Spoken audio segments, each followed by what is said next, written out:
Every empire begins with a whisper, a dream too big for one lifetime. Stone by stone, armies by heartbeats, humanity learned to command the earth itself. We called it greatness, but history remembers it differently, as the rise and the fall.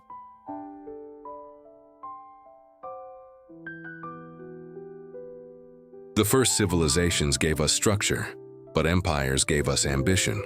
In Sumer, Akkad, and Babylon, kings no longer ruled cities, they ruled worlds. The word empire meant one people extending over another, one story written over many voices. For the first time, humanity learned to organize power and justify it. Empires were born not from chaos, but from the dream of unity and the fear of disorder.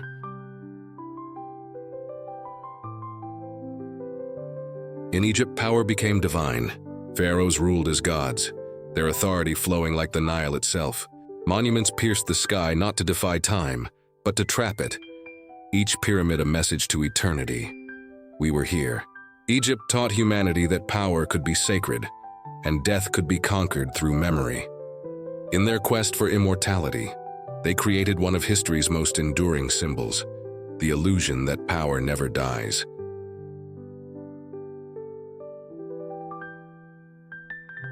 To the east rose Persia, vast, organized, astonishingly humane.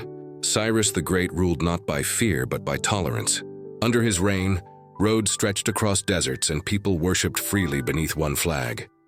It was perhaps the first vision of global governance, unity without erasure. Empires Persia showed could be bridges, not cages.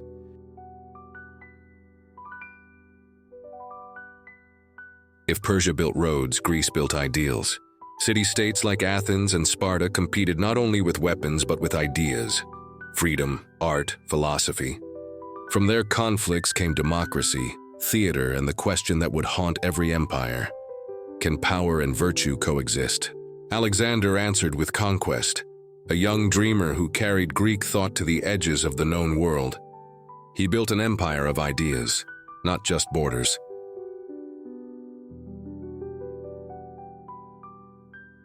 After bloodshed came enlightenment.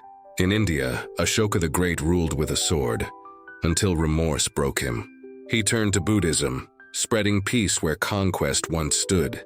The Maurya Empire became the heart of a spiritual empire, where compassion became policy. Ashoka's transformation proved that true greatness may not be expansion, but restraint. In ancient China, power was never only taken, it was granted.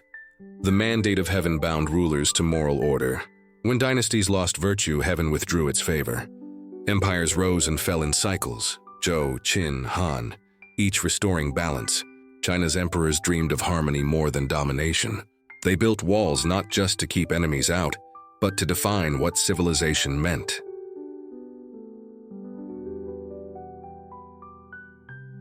Then came Rome, the most ambitious dream of all. From a village by the Tiber, it grew into the world's beating heart. Rome conquered not only through force, but through law, language, and roads that stitched continents together. Legions built cities, engineers tamed nature. But its greatest achievement was not military, it was continuity. Rome taught the world how to systematize power, how to make order permanent. And yet even this titan cracked. Not from without, but within. When greed replaced virtue and pleasure replaced purpose, Rome learned the truth every empire must face. What you conquer is never as dangerous as what you corrupt.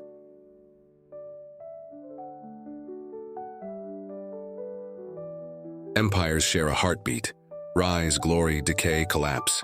Each believes it will be the one to escape the pattern. But time is patient and memory unforgiving. When ambition turns to arrogance, collapse is already written. The same walls built to protect begin to isolate. The same symbols of unity become chains. And yet from each fall, something survives, and a language, law, art, belief. The dust of empires becomes the soil for the next civilization. Perhaps the lesson is simple. Power is mortal, but culture is not.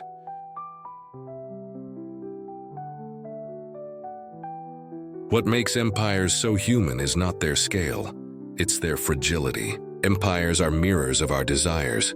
to control, to create, to endure. They begin with ideals, unity, justice, glory, and end in contradictions. Maybe that's the real story of power. Not domination, but longing. Every monument, every law, every border whispers the same plea: remember us. In that sense, empire is not a political form. It's a confession that humans fear being forgotten.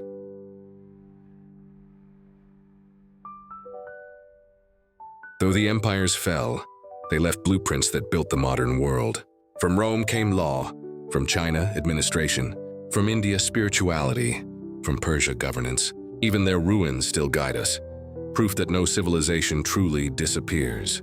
Every skyline today, every constitution, every language carries their echo. Empires taught us both creation and caution, to build wisely, knowing that power is borrowed, never owned.